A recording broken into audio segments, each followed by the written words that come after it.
had started raging out of control. It moved fast. So fast, like a wind. Popola and I would go to the observation room and act like it was all okay. We'd talk to the replicants as if we didn't have a care in the world, but at night we'd just hold each other and share the horror of it all. "I'm glad you were with me," murmurs Popola. "I couldn't have handled being an observer all alone." "We were able to endure because we had each other," I replied softly. "Did the humans see this coming? Is that why they made a twin model? Were they really so clever? Were they really so cruel? I couldn't have done this by myself. I would have descended into madness. I simply could not bear such a burden all alone. When I get the chance, I'm going to try contacting another city," she says. "Maybe these abnormalities are a localized phenomenon." "I pray that's the case," I reply. Even if we're no use ourselves, things will still work out if the other observers can pull through. Don't worry, it's going to be okay." But it wasn't okay. Nothing was okay. All thanks to a pair of Devola and Popola models from another town. The wind rubs my cheek, the sand grazes my skin. It's grown cold out here. We walk with renewed purpose, hoping to make up for lost time. Devola loses her balance every now and then. It gets bad after a while. I slip myself under her arm so she won't fall again, and we press on. "Is your leg all right?" "Well, I doubt I'll be dancing anytime soon, but yeah, it's fine." She smiles as she says this, but I can tell she doesn't have much left. And yet she continues to smile. Also, I don't worry. I remember when our resistance allies injured her leg. I was furious. Beyond fury, I wanted to scream and cry and lose myself in it. But then she smiled, and all of that rage just drifted away. To think we have the same face, yet such different smiles. One day, I realized how she reminded me of the martyrs I'd seen in old records. That was the day we decided to leave our town forever. Records of Project Gestalt's end. Our role as observers ended on the day Project Gestalt collapsed, all due to the actions of Devola and Popola models from another town. With the original Gestalt lost, humanity was doomed to an inevitable extinction. Knowing this, we gathered what remaining replicant data we could find and launched it to the surface of the moon. And though success was as unlikely as finding a lost sand grain in the desert, we still had to attempt it. We still had to try. We were androids, you see. Protecting humanity was our instinct.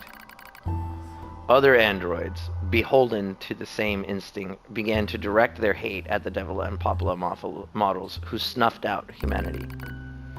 It started small, a few offhand remarks, the occasional glance. But even the smallest things have weight, and with enough of them combined, that weight eventually becomes a boulder. Emotions boiled over, remarks became jeers, and soon enough, my sister and I were the perfect targets for persecution. At first, we simply accepted the fact that our friends turned on us. It was almost unavoidable, I suppose. We were observers for Project Gestalt, after all.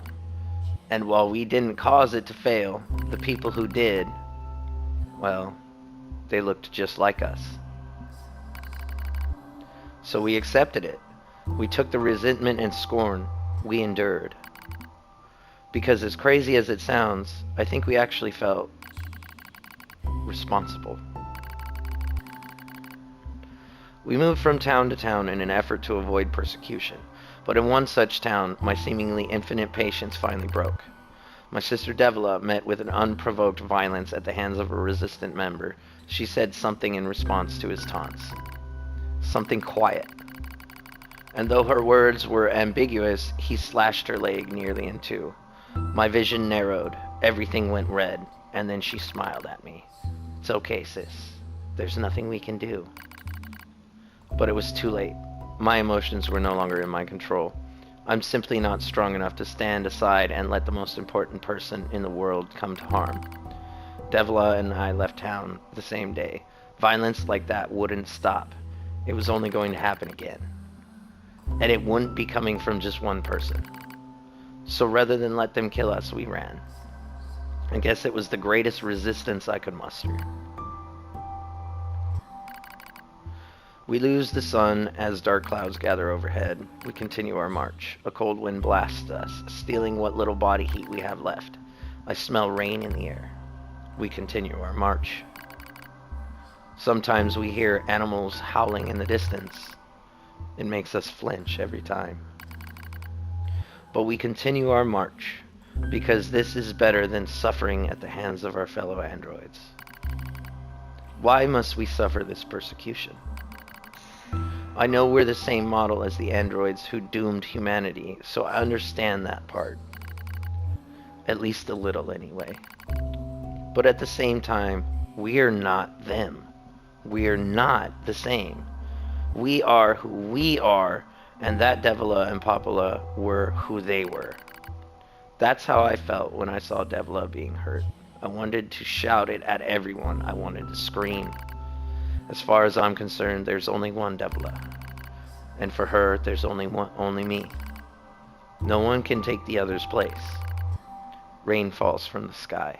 It stimulates our sensation nerves like cold needles. We need maintenance badly, but that's a pipe dream, I suppose. No android would dare help a pair of outcasts like us. Are you cold, Devola? I'm alright, as long as you're with me, sis.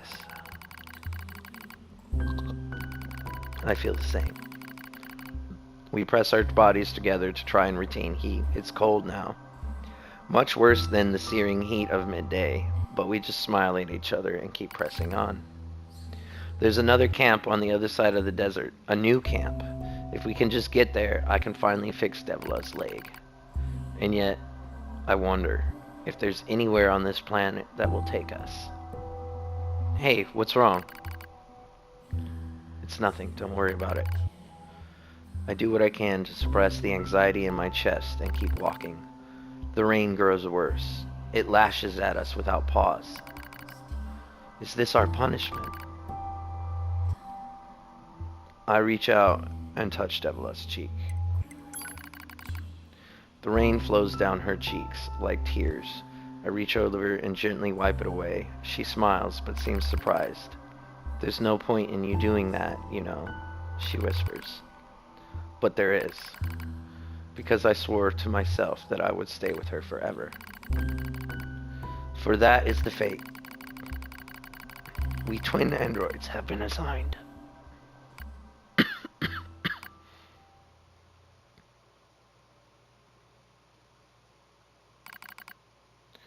The failure to manage the area resulted in the collapse of the Gestalt system, which led to the decimation of the human race.